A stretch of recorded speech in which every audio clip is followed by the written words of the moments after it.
বিশ্বাস করুন, প্রতিটি পুরুষ কাঁদে, তবে আড়ালে। কে বলেছে পুরুষ কাঁদে না?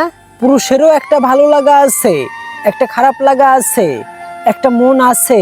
তবে বুঝতে হবে যে সকল পুরুষের চোখের কোণ দিয়ে পানি পড়ে, তারা অনেক আবেগী হয়। মেয়েরা তো কেঁদে নিজেকে হালকা করতে পারে, কিন্তু ভাবুন তো, সেই একই কষ্ট যখন একটা ছেলে মনে মনে পেয়ে থাকে আর কাঁদতে পারে না, শুধুমাত্র পুরুষ হওয়ার কারণে, নিজের পুরুষত্ব যেন তার কান্নার কারণে ক্ষুণ্ণ না হয়।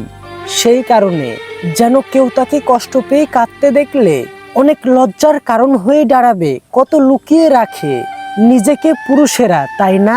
পুরুষ মানুষকে বোঝা সত্যিই খুবই কঠিন।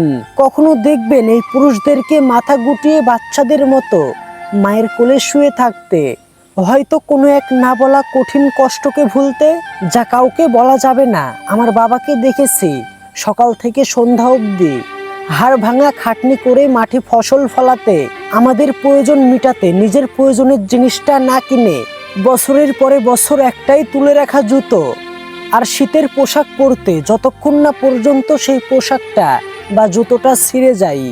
নতুন কেনার কথা বললে বলতো ওটা তো ভালোই আছে, এখন না কিনলেও চলবে। অথচ আলমারি ভর্তি আমার আর ভাইয়ের পোশাক সবই তো বাবাই কিনে দিত। মুখ ফুটে কিছু চাওয়ার আগেই সামনে এসে যেত। সেও তো একজন পুরুষ, যে নিজের শখ আহ্লাদগুলোকে সন্তান পরিবারের জন্যে জলাঞ্জলি দিয়ে দিয়েছে। সব বাবারা বুঝি অনেকটা এরকমই হয়।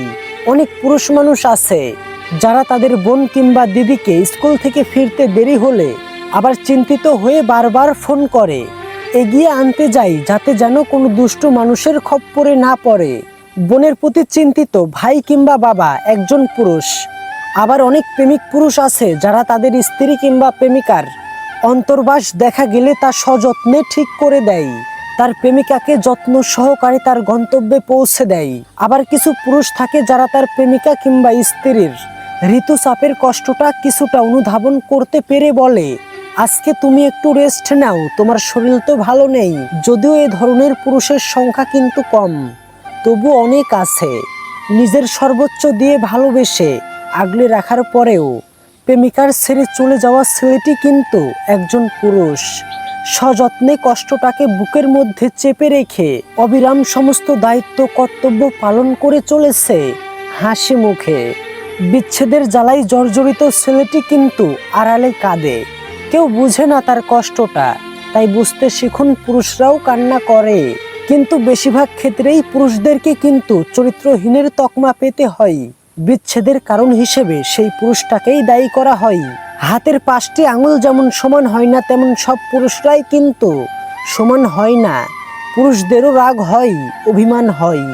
একতরফা ভালোবেসে যাওয়ার পরেও নিজের কর্তব্য সম্পূর্ণ পালন করার পরে কাছের মানুষগুলো তাকে একটু বুঝুক, এই প্রতিদান চাই। আমি জানি না পুরুষের ক্ষেত্রে বেশিরভাগ মানুষেরই ধারণা কেমন, তবে চিরাচরিত নিয়ম অনুযায়ী পুরুষকে নিয়ে খুব একটা সাহিত্য চরিত্র রচিত হয় না। যদিও বা হয়, সেখানে পুরুষদেরকে বেশি করে তুলে ধরা হয় না। এরপরে আসি সেই সকল নরপিশাচদের কথাই, যারা পুরুষত্বের বীরত্ব দেখাতে কোনো এক অন্ধকার গলিতে কোনো এক নারীকে পেয়ে নারীর শরীরকে খুলে খাই, নিজের আকাঙ্ক্ষা মেটাতে, নিজের প্রয়োজন মিটাতে, যেন এর মধ্যেই তারা দুনিয়ার সমস্ত সুখ খুঁজে পায়। এ সকল মানুষ নামক নরপশুদেরকে মানুষ বা পুরুষ বলে ব্যাখ্যা দেওয়া যায় না। ভালো আর খারাপ নিয়েই কিন্তু মানব সমাজ। তাই কিছু পুরুষ খারাপ বলে সবাই কিন্তু খারাপ হতে পারে না। তাই একতরফা পুরুষদেরকে দায়ী করা বাদ দিন।